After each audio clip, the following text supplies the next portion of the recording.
I like going hunting, just me, my hound, and my gun. Chasing them deer, rabbit, and squirrel, now that's my kind of fun. I like going fishing too, I'll go on any whim, looking for the big bass, the crappie, and the brim. Just give me a wide open field to walk through. Give me an ocean so deep. I want to ride the longest river in the world, or maybe climb the highest mountain peak. Like going down to the fishing hole, my buddies and me and my old cane pole. Bait them hooks and wet them lines, it's a life I love so fine. It's almost supper time, you'd think the world was mine. And now for today's outdoor adventure, here's Archie Phillips.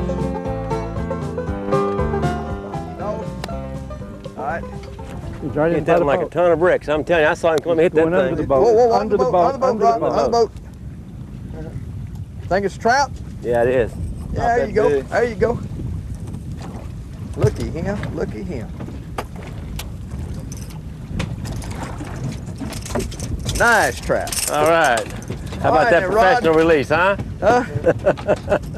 All right. Well, now, we got Rod Fields here, and Rod, we're down here. I don't know exactly where we're at. I want you to explain to the folks exactly what we're doing.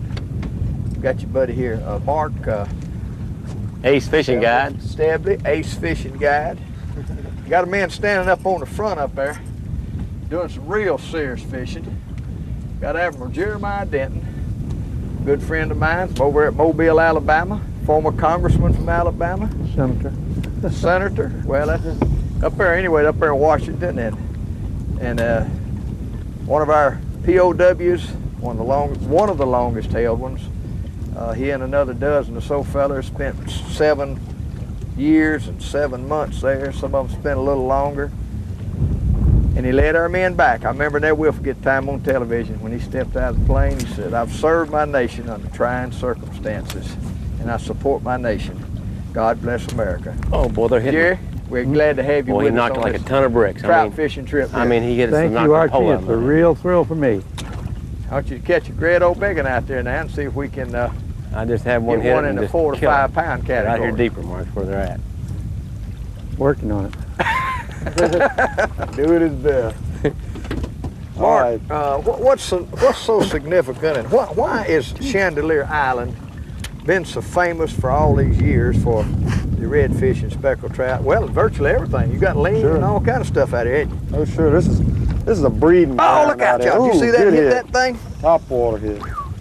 What we got here, we got 35 miles of island. It's some of the prettiest island you'd ever want to see. There's not a lot of trees out here. Pretty low. The highest bushes out here are only about 4 foot. But what holds the fish here is all underwater. You got this good, the whole inside of this island is solid grass beds. It's all grass, Archie, all the way down the island. And, it's just a breeding ground for everything from pinfish, shrimp, anything you can think of. Small barracudas, anything you can think of, mullet galore.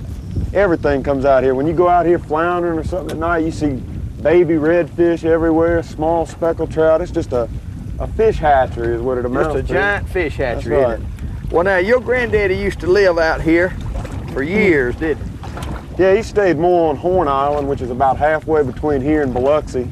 It's about 12 miles off the Mississippi coast. He stayed there more than he did here, but he had a passion for painting.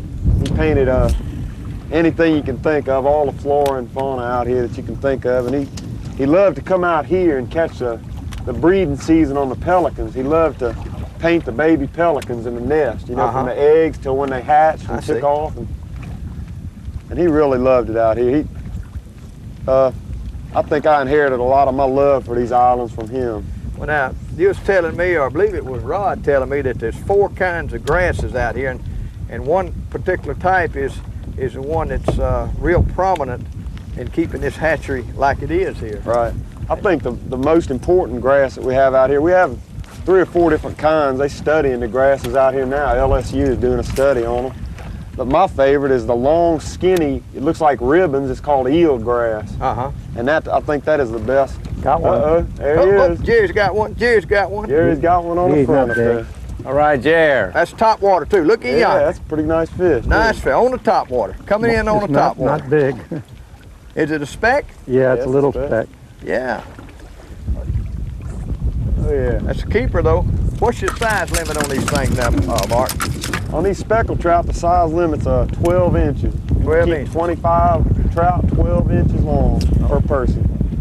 He come up, he about big as that plug. He just run up there and grabbed it, didn't he, Jerry? Yeah, but he is over 12 inches. I tell you, I got a feeling you like his topwater fishing better than anything. I sure do.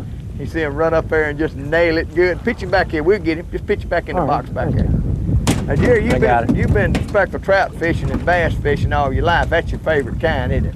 Right. And in the wintertime, mostly specks, and in the rest of the year, bass. But this fishing here for specks is good all year round. What do you think about this Chandeleur fishing?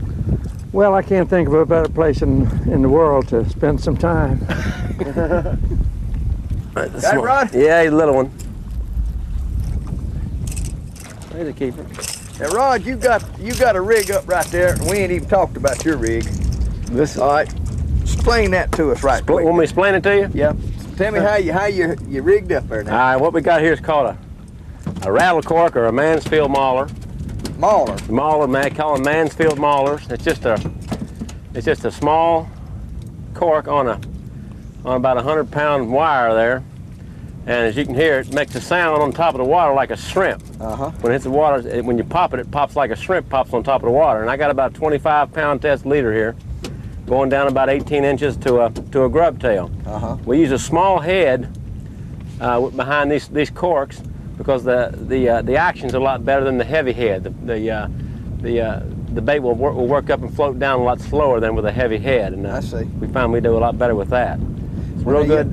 Y'all run on this speckled trout stuff. Y'all are out of Biloxi, and you run charter trips for this kind of fishing for what, 6 to 8 people, or what, whatever you can handle there. Is that Primarily right? 4 to 6 people. 4 to 6 people, custom trips.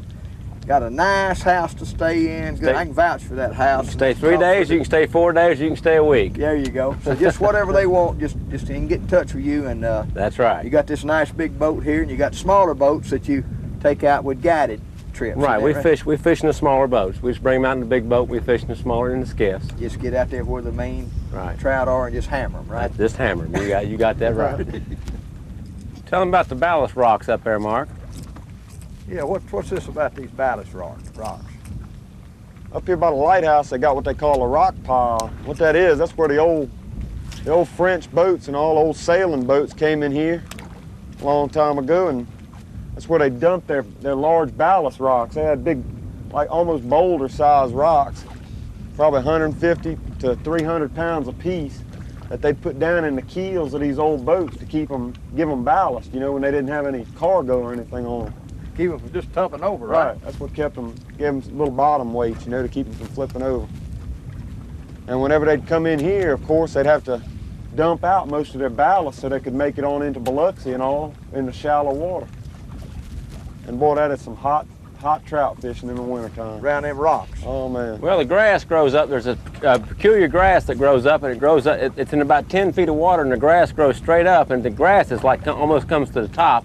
So the grass strands are like 8 to 10 feet long, and you can see it on a clear winter day. You can see the rock pile because the grass is sticking up out the water. I see. So it's old ballast stones. Yeah. There he is. All right, Archie. Ah! That's a nice one there, Archie. Think that is a nice I think that's a good one. That is a nice That's a nice trout. That's a nice trout. You better get a net on that, baby. You better get a net. Where Here, I is got the you net? right Come off. Oh, Hey, no. gone it. What a nice fish. Yep, sure come off. He run up there and grabbed it, but I guess he didn't have it good enough. That was a good one. I still got heart though. I'm gonna go after another. You got him? I missed him too. There he is. There he is. Oh, Missed he's another one. Well, There's a few fish right there. Well, they're right There here. they Where's are. that? Well, right here in this area here. When they had you in that stinking communist prison camp, and they was beating you on everything. I remember in the movie where they said they brought you out in front of these nationwide cameras, gonna make you tell lies about our country. Tell us exactly what happened on that deal. well, they were doing worse than beating. Beating would be the preliminary few days of beatings before they really got serious and tortured you, and they had put me through the mill to the point where I had about nothing left, and they told me they were going to have an interview, and that I had to be polite. And for 3 nights they kept me up all night telling me what be polite meant, answering that our country was wrong in the war and that sort of stuff. So I didn't know whether to refuse to go to the interview and have them torture me again. I was pretty well gone, and I was afraid I'd lose what I had left in the way of resistance if they tortured me again. So I went on to the interview, and by the grace of God, I was able to say the opposite of what they wanted me to say, and in case they dubbed in words that would have betrayed me, dubbed in false words, I blinked my eyes as if to react to the blinding television lights and spelled out the word torture in Morse code over and over again while I was speaking. And I didn't know until 3 days after, or 3 days before I was released, that was about 6 years later, that interview, as recorded, in other words with me defying them, had gotten to the United States. And the way it did happen was the Japanese photographer who interviewed me had already taken 35 confessions that he had extracted from tortured Americans, and he'd been cooperating with the North Vietnamese for months on that and shown them, and our intelligence people were looking at them. I don't know how much public showing they were given, but when mine happened in front of his eyes, he knew he had a scoop, because I didn't say what they wanted me to say, and he knew that they had prepared me. So he sneaked out of the country and sold, holy, sold the, wow, that's probably a ladyfish. Looks like a big old trout to me, Jerry. It might be. I'll dip your fish. And he sold the thing for $50,000 to ABC. Sold it for to ABC. Oh, it's a good For one. 50 grand. Oh, that's a Can you fine handle him, fish. Jer? Yeah, it's a Good. nice trout though, and he's I taking need a mine. net on that one. I need a net. Want a net? I'll net him. Don't y'all bother. Well, I tell you what I'm gonna do. I'm gonna be your Let's backup get both man. nets on him. Hey, You want to net him? Use the other net, will you? use It's the other bigger. net. It's easier. Okay. Not easy to unhook him, but it's easier to net him. Yeah, but I don't want to lose this one. I think Okay. he's heavier than the others. Okay. Yeah, that's a good fish right there, Jerry. He really made a run for a trout, I'll tell Sure you. did. He done good, Jerry. Yes, sir. Bring him right in there. Ah! You saved him. All right. You saved If him. we hadn't netted him, you'd have been. Right off of Pick the hook right off off of there. the lure. Oh, look Yeah. at that pretty He's fish. another nice one. You can't get your hand around him good, you know? No. You gotta hold him by the gills to hold these. That's Good work, Jer. Thank you, boy, oh boy. Look at that. He done a pretty thing. You got it. Top water. Look at him. Look at it. Rod got one on top. Look at him. All right, Jerry. All right, Jerry. All right, Jerry. Everett's got one. fish. Two on. Look at there. Look at fish that. there, huh? Both of them got one. Both on top water. Oh, that's a good one there. Look at Top water, Look at him. fellas. Load them up. Top water. And Jerry lost the biggest trout he ever had on a minute ago, That's but a he nice got a one right nice here, one I coming believe. here Yeah, I now. want to net this one. It's not as big as the other one, but it's big. It's a good one though, ain't it? Yeah. Look at that This thing might go. be my rodeo. How about that? Look at that. How Look at about that. that? Look at All that. right. Look at Not as big as I thought. We might be. Huh? That's pretty right Boy, I'm telling you, It looks small. I heard that strike before I saw it. That's a Boy, I small love him to fish. hit the top of the water. Look at that Just- thing go. Look just at him go. tough. He ain't no good. He ain't big as that last one, is he, Jerry? No. Gonna net him? I don't think so. See We'll how take a he's look at hooked him. first. Yeah. There he is. There he Feels- comes. He looks little in the water. Oh, he is little. I'll hook him sideways. He's a keeper. Swing him in. He's a keeper. Oh yeah, easy. Nice. He was in that school. Was yours about like this? I'm a Oh, little that's a bigger good than trout that. right there, Yeah. Jerry. little That's a boat. good Come trout. on, don't get into that rope. Good trout. He got Make it this right drift through. again. There's a couple more big ones in there. I tell you, I think it's going to be top water, y'all. You think so? Well, I think so. I got a good feeling about this top water. The wind's died down a little bit. Not so rough. Not quite as much grass right now either. Right. Well, there's not any grass. The grass doesn't bother this one at all.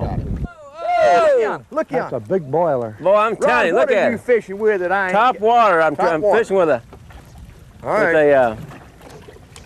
a devil horse. Devil horse. Boy, we must. And they loving it. They loving it. They love They it. loving it. That old devil horse to get them on it. Telling you, boy. That's a spinner on both ends, isn't it? Yep. Boy, I love this topwater trout fishing. Now we I'm ought to telling start. you, boys, this is exciting. I like all of it, but topwater that's just the ultimate. There ain't no other words for it. It's just the ultimate. A lot harder. There he to is. find, Mark's got a man. good one. That's a good one, Mark. I believe it is. That's a good fish. Ooh, that's nice. Bring that thing on in here. Bring that thing on in here. Now you're float corking that one, right? Yeah, it's one of Rod's old rattle corks here. Boy, this is a fine place to trout fish down here. Anybody really wants to get into some good trout fishing, they need to come off down here to Chandeleur Island, because, well, you got 35 miles of hunting and pecking, hadn't you? Oh man, if you can't find you an untouched spot around here, you're just not looking.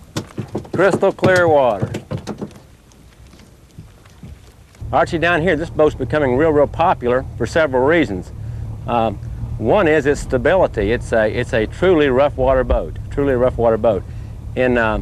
Whereas conventional boats in 6-foot seas have to slow down, this one rides smoother when you speed it up. Another advantage is the horsepower. As you can see on this one, we're using twin 60 outboards. This is a 24-foot boat, so it uses at least a third and sometimes half the horsepower as a conventional sized boat. And one of the main advantages is that we're in 8 inches of water right now, and we're fishing down this boat in 8 inches of water. So it's just, for the type of fishing we do out here, it's phenomenal. This is a phenomenal boat. The name of the boat's Manicat, and it's being built now in Biloxi, in a production facility in Biloxi. And I'll tell you, it's a revolutionary design. It's going to be a great fishing boat.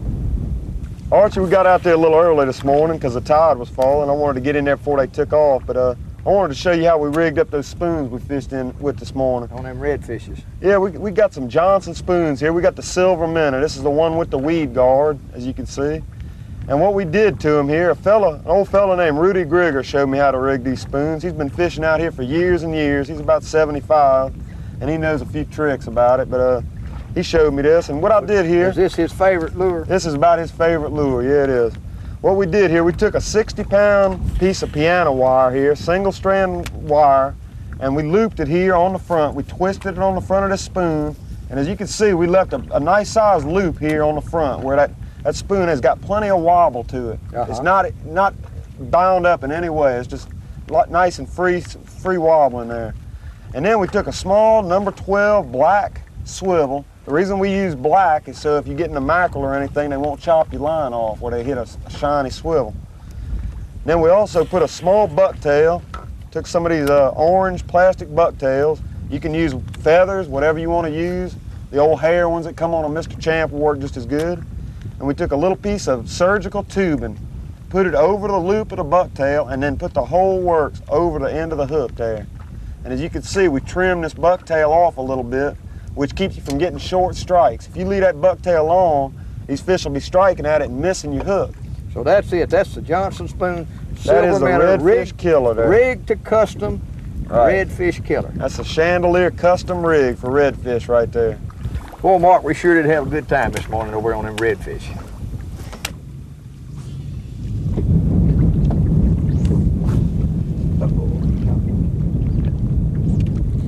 Got one? Ain't much to him, man. Huh? Ain't much to him. Ain't a begging? Unless he's coming toward me.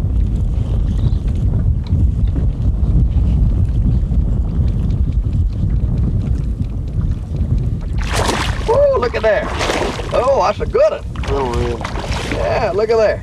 That's a baby there. Whoa, look at that. Goodness gracious. Now they was in there, Mark. Now we're down here where we off of Biloxi or Gulfport.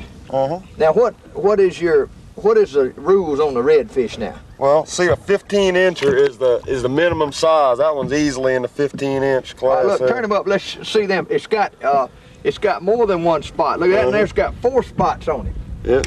And, that's a nice little fish there. So weigh what is the limit now? 15 to what? 15 to 30 inches. You're allowed 5 fish per person. I see. Now tell us if you would now where we're at And exactly what? We're about probably 8 or 10 miles from the north end of Chandeleur here. We're up in a little cut here. We got a lot of mullet working up in here. Now what's the significance of the mullet now? Well, the redfish follow the mullet schools. They feed on the mullet. Even see a redfish that small will eat a 8 or 10 inch mullet. They'll eat that mullet down. And what we're gonna try to do here, I'll let that little one go if I catch a couple more nice ones, but hopefully we'll get a few nice ones up in here. Well, folks, we had a great day today. I've had a wonderful time. We fished all kind of ways. We enjoyed that red fishing. It just didn't hold out long enough for us out there. I wish we'd have caught a few more, man. Well, maybe we should have rolled out a little bit better. The accommodations were so great, and the beds are so good, and the food was so great. We were just a little bit lazy getting out of there. And Amber, I don't know what to tell you about that big old fish you let get away. I mean, you know, we done all we could do, but you was on the other end of the rod. That's all we could do. It was the thrill of a lifetime, really. I'm just sorry I lost it, and I never will forget this time with y'all. All right. We enjoyed everybody. We'll come back and fish with y'all again sometime. All right. Fishing's great. The accommodations are outstanding, and it's just a beautiful place to be. Y'all folks stay tuned again next week for some more outdoors with Archie Phillips.